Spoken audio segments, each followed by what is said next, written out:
27 de março de 1977. Aeroporto Los Rodeos, Tenerife. Você está parado na beira de uma pista tragada por uma névoa tão densa que mal consegue ver sua própria mão. O silêncio é quebrado apenas pelo distante ronco dos motores enormes. Não os turbohélices regionais que esse pequeno aeroporto das Ilhas Canárias normalmente atende, mas algo muito mais poderoso. 2 Boeing 747 estão parados nessa sopa, cada um estendendo 70 metros do nariz à cauda, com suas asas quase tão largas quanto isso. Não são simplesmente aeronaves, são cidades voadoras, cada uma carregando centenas de almas que confiam no sistema para os levar com segurança a 10.668 metros de altitude. Mas às 17h06, essa confiança será destruída da maneira mais devastadora imaginável. Como a aviação comercial, a forma mais segura de viajar na Terra, chegou a esse momento. 2 gigantes de 400 toneladas convergindo em uma única pista tomada por névoa que jamais foi feita para tanto tráfego. O que você está prestes a descobrir não é só a história de um acidente, é a história de como um dia catastrófico mudou a aviação para sempre. O solo treme quando o primeiro 747 se posiciona, seu nariz cortando a névoa. Escondida em algum lugar naquela parede branca, a segunda aeronave avança lentamente, as luzes de navegação mal visíveis. Nessa tensão sufocante, onde a precisão encontra o caos, surge uma pergunta simples. Quando o desastre acontece, será que é sempre só um erro ou sempre uma reação em cadeia esperando para estourar?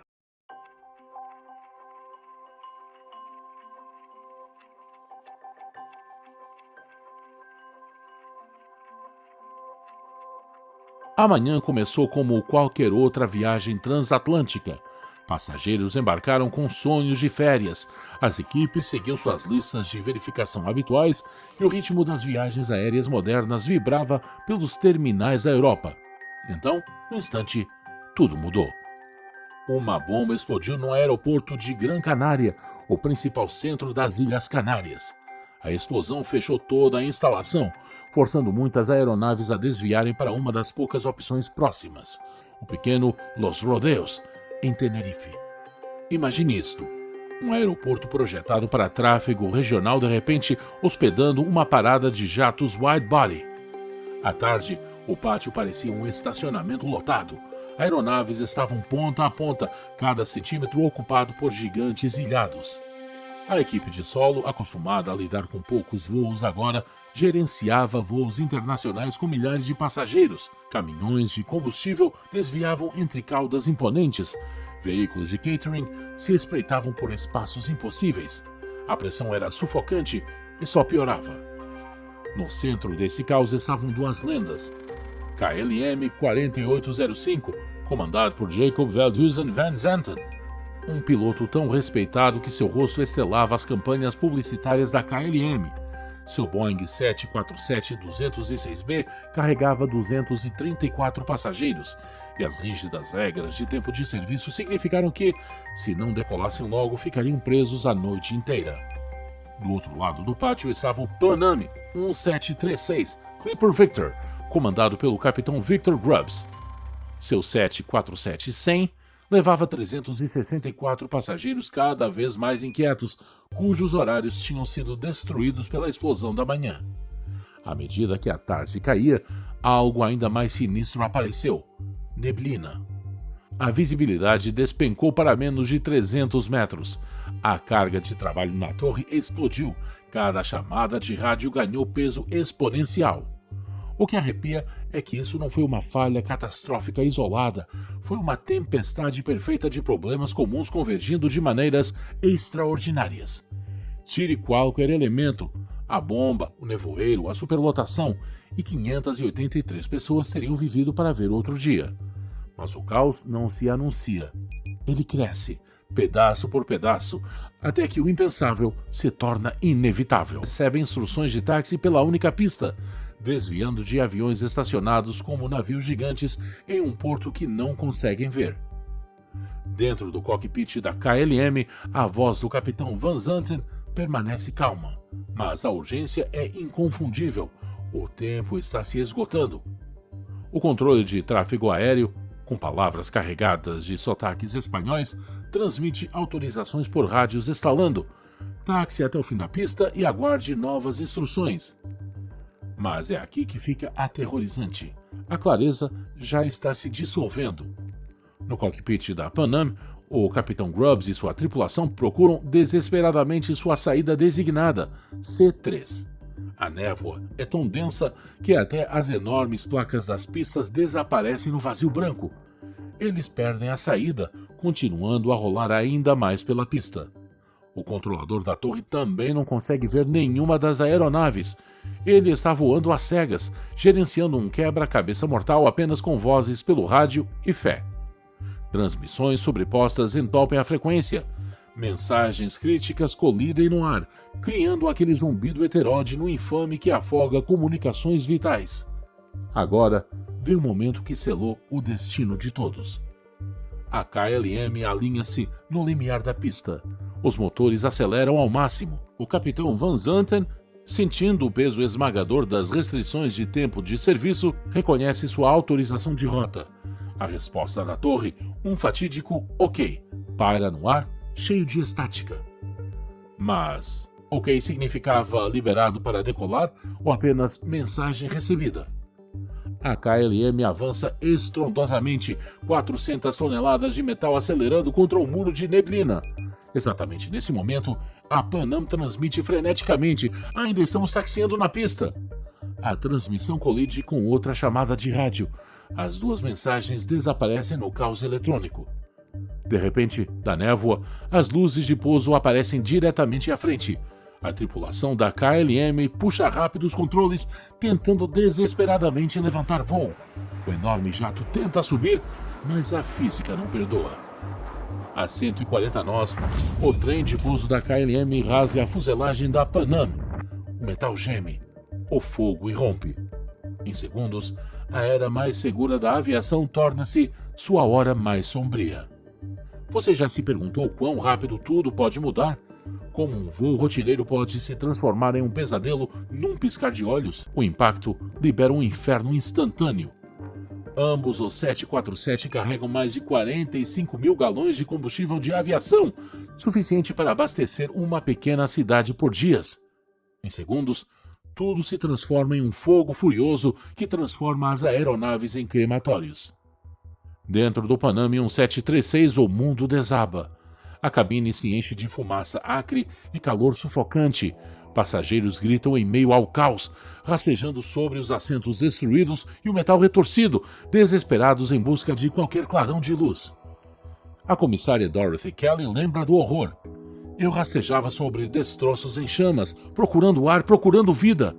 Alguns passageiros, como John Feathers, saltam sobre corpos e escombros, finalmente pulando 6 metros da asa até o solo abaixo. Outros jamais encontram saída. De quase 400 pessoas a bordo, apenas 61 escapam vivas do jato da Pan Am. A KLM sofre um destino diferente: a aniquilação total. O impacto corta linhas de combustível e rompe tanques, criando uma bola de fogo que consome tudo em segundos. Nenhuma pessoa sobrevive. Do lado de fora, a resposta de emergência de Los Rodeos desmorona diante da magnidão. 2 caminhões de espuma contra milhares de galões de combustível de aviação em chamas. O fogo sobe ao céu como um demônio, alimentado por querosene e desespero. O pessoal da Força Aérea Americana estacionado nas proximidades corre para ajudar. O tenente-coronel James Clayton organiza esforços desesperados de resgate, transportando os feridos críticos a bordo de um C-130 militar, mas a devastação é incompreensível. No total, 583 vidas foram apagadas num piscar de olhos. Ainda assim, mesmo neste inferno surgem heróis. Membros da tripulação arriscam tudo para levar os passageiros à segurança. Desconhecidos se entrelaçam no meio da fumaça, arrastando almas feridas em direção à esperança. No momento mais sombrio da aviação, a luz mais brilhante da humanidade ainda piscava. Mas a pergunta assombra cada sobrevivente. Naqueles segundos cruciais antes do impacto, algo poderia ter parado o inevitável? A investigação revelou algo mais aterrorizante do que uma falha mecânica ou erro do piloto. Expôs um sistema repleto de fragilidades. Nenhum vilão isolado causou Tenerife. Em vez disso, os investigadores encontraram uma teia de fatores contribuintes: falta de comunicação, fraseologia ambígua, ausência de radar no solo, iluminação inadequada e uma cultura na cabine onde questionar a autoridade era impensável. O capitão Van Zanten, apesar de sua experiência, iniciou a decolagem sem autorização explícita, uma decisão moldada pela pressão, mal-entendidos e a hierarquia rígida da aviação dos anos 70. O inglês com sotaque da torre de controle gerou confusão, interferências de rádio ocultaram avisos cruciais. Mas aqui está o que é notável. Dessa catástrofe emergiu uma revolução que transformou a aviação para sempre. O gerenciamento dos recursos da tripulação nasceu das cinzas de Tenerife. Os capitães não podiam mais governar sem contestação. Todas as vozes na cabine passaram a ser valorizadas, todas as perspectivas consideradas. Representou uma mudança fundamental de operações de voo autoritárias para colaborativas. A fraseologia passou por uma padronização radical. Decolagem tornou-se sagrada, reservada exclusivamente para autorização real. Confirmações casuais como OK desapareceram, substituídas por uma linguagem clara que não deixava espaço para interpretações. Aeroportos ao redor do mundo investiram bilhões em radar no solo, iluminação de alta intensidade e sinalização aprimorada. Muitos construíram instalações totalmente novas, projetadas para lidar com as maiores aeronaves em visibilidade zero. Essas não foram apenas melhorias, foram promessas de que as lições de Tenerife jamais seriam esquecidas. Cada vez que você ouve pilotos se verificando mutuamente, cada transmissão de rádio clara, cada autorização formulada com precisão é o legado de Tenerife protegendo sua vida. Pense nisso. Quantos desastres poderíamos evitar se aprendêssemos com quase acidentes em vez de esperar tragédias? O legado de Tenerife não está escrito apenas em manuais e procedimentos, está gravado no DNA de todo profissional da aviação. A sobrevivente Joan Feathers capturou isso perfeitamente. Carregamos o peso daqueles que se perderam, mas seu legado vive toda vez que um avião pousa em segurança. Os cockpits de hoje pouco se parecem com aqueles 747s envoltos em neblina. Displays digitais substituem os instrumentos analógicos. A visão sintética atravessa o tempo mais fechado. Alertas de proximidade ao solo evitam colisões com o terreno. Sistemas de alerta de tráfego monitoram todas as aeronaves. Mas sua tecnologia não salvou a aviação. Foi a cultura. A transformação foi mais profunda que o equipamento. Reescreveu a psicologia das operações de voo. Falar não é apenas encorajado, é exigido. Questionar autoridades não é insubordinação, é dever. Pilotos modernos treinam incansavelmente em cenários que testam a comunicação sob pressão. Controladores praticam a fraseologia até virar memória muscular. As equipes de solo estudam Tenerife como estudantes de medicina estudam anatomia. Mas talvez a mudança mais poderosa seja invisível: a humildade. A aviação aprendeu que conhecimento sem vigilância não vale nada, que rotina sem questionar gera complacência, que segurança nunca está finalizada, nunca é perfeita, está sempre evoluindo. Cada pouso seguro homenageia aquelas 583 almas. Cada acidente prevenido valida seu sacrifício. Cada profissional que fala quando algo parece errado canaliza seu espírito. Ao olharmos para trás, quase 5 décadas, uma pergunta assombra a pista envolta em neblina em Los Rodeos. Tenerife foi uma tragédia inevitável prestes a acontecer ou um desastre evitável que precisava apenas de uma pessoa para quebrar a corrente? A verdade é ao mesmo tempo sóbria e inspiradora. Foi totalmente evitável, mas foi necessário o sacrifício supremo para nos ensinar como. Tenerife nos lembra que o desastre raramente se anuncia com sirenes e avisos. Ele chega disfarçado de rotina, camuflado em decisões comuns e nas pressões do dia a dia. Sussurra ao invés de gritar, se constrói ao invés de explodir. Mas também prova algo profundo sobre a natureza humana. De nossos maiores fracassos podem surgir nossas vitórias mais importantes. A névoa que tirou 583 vidas já se dissipou, substituída por sistemas que tornam tal tragédia praticamente impossível hoje. A confusão que condenou 2747 foi substituída por clareza que guia milhões de voos em segurança para casa. Ainda assim, a vigilância exige que façamos perguntas mais difíceis. Vamos lembrar dessas lições quando o último sobrevivente de Tenerife se for? Quando os investigadores se aposentarem? Quando a dor se tornar história? Ou deixaremos a complacência voltar, convencidos de que a tecnologia nos tornou invulneráveis ao erro humano? A resposta não está em nossos sistemas, mas no compromisso de honrar aqueles que pagaram o preço máximo para que pudéssemos aprender.